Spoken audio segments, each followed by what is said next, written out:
Hey guys, Sean here and welcome to the F1 Word. Now, I wasn't really sure what to expect from Racing Point this season. You know, going back to the summer of 2018, Force India, as they were known back then, went through a turbulent few months and it was looking very likely that they would collapse and that we would lose the popular team from the grid, enter Lawrence Stroll to bring them back from the brink. And yeah, I know this is supposed to be a chat about their 2019, but I've mentioned that story for a reason. Whilst they were hanging around waiting for a new buyer, all development seemed to completely stop, and it put them behind for the rest of that season and will have undoubtedly had a knock-on effect on their 2019 car, as well as their in-season development. And actually, Otmar Safnauer alluded to that in a recent interview with motorsport.com, where he said that the season had been disappointing but wasn't surprised due to all that was going on whilst they tried to work on their new car.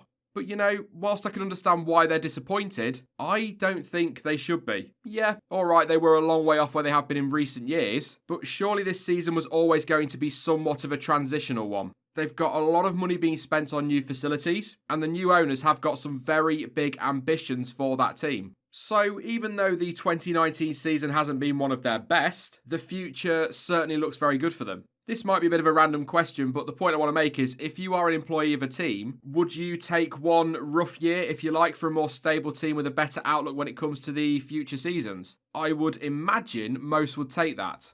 Bit of a random tangent there, but on 2019, Racing Point have only failed to pick up points at 7 races. Honestly, at the start of the season, I really was worried they might struggle, but that is seriously not bad at all. Again, only failed to score at 7 races. Again, I totally get that it's going to feel like a bit of a hit when you've spent the last few seasons racking up triple-digit points, that's if we add their 2 points totals together from last year, as well as topping the midfield or at least fighting to be the best of the rest consistently. But all things considered, and once the dust has settled on 2019, I think they will be content with what they've done this year. Not happy, but content.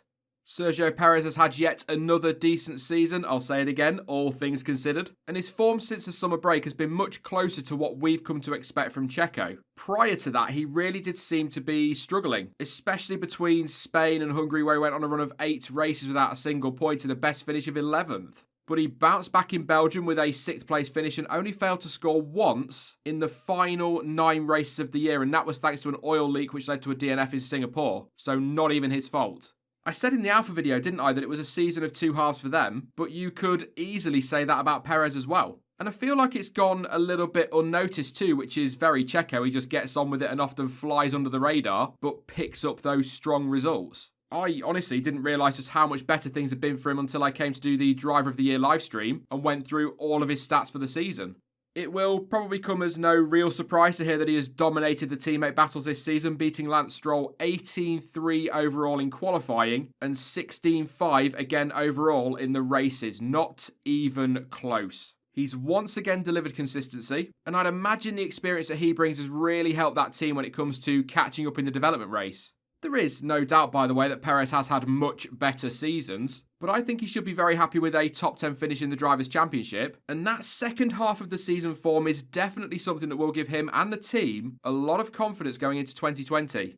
As for Lance Stroll, look, I do defend him a lot, I'll admit that. And some might say way too much, almost like I'm president of the Lance Stroll fan club or something stupid like that. But it is really hard to be all that impressed with the season he's had, and he has shown that he's got a long way to go if he wants to be fighting with drivers like Sergio Perez, for example, week in and week out. And I mean, time is one thing he will certainly get at Racing Point. It's not like his dad's going to throw him out the door tomorrow, so he's got plenty of time to grow and to develop. But as I've already said, he has been well beaten by Perez and has struggled at times during the season. His biggest problem, though, is once again qualifying. Seriously, I really can't help but feel that if he sorted his Saturdays out, he would be a more consistent challenger for points. He's definitely stronger on a Sunday. Don't get me wrong, he's not been absolutely diabolical, and it was always going to be tough this year to take on a teammate of Checo's experience, his pace and consistency, and a driver who is well settled at that team. But I was hoping he would be much closer than he has been, and in fact, I believe my crazy prediction for the start of the year on Planet F1 was that Stroll would beat Perez this year, and I was nowhere near right with that one, was I?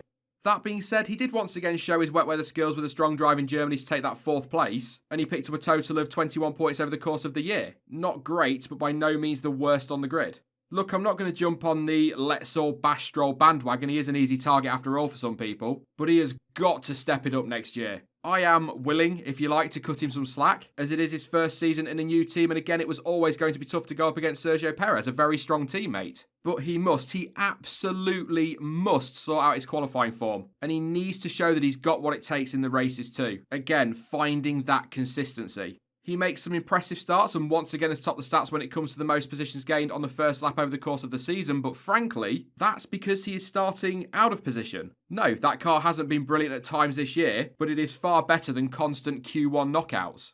Just to move on before I start ranting about him and to summarise quickly, it's not been a bad year for Racing Point in my personal opinion anyway. 73 points, 7 in the Constructors, finishing ahead of Alfa of course, and Haas as well, and they did improve throughout the season. It could and probably would have been better had Lance Stroll found his feet, but I'm always going to look at 2019 as a year in limbo, if you like, for the team, and the season where Racing Point laid the foundations for the future. However, I do expect a hell of a lot more from them next season, and after all, let's not forget, they do have the DNA of some of the sport's greatest overachievers.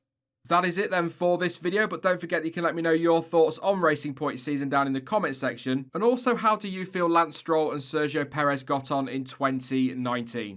Now, I will be back soon with more content as ever, but in the meantime, don't forget that you can of course follow me over on social media, and all of the links you need for that are in the description down below. But as ever, thank you for watching. I've been Sean, this has been the F1 Word, and until next time, goodbye.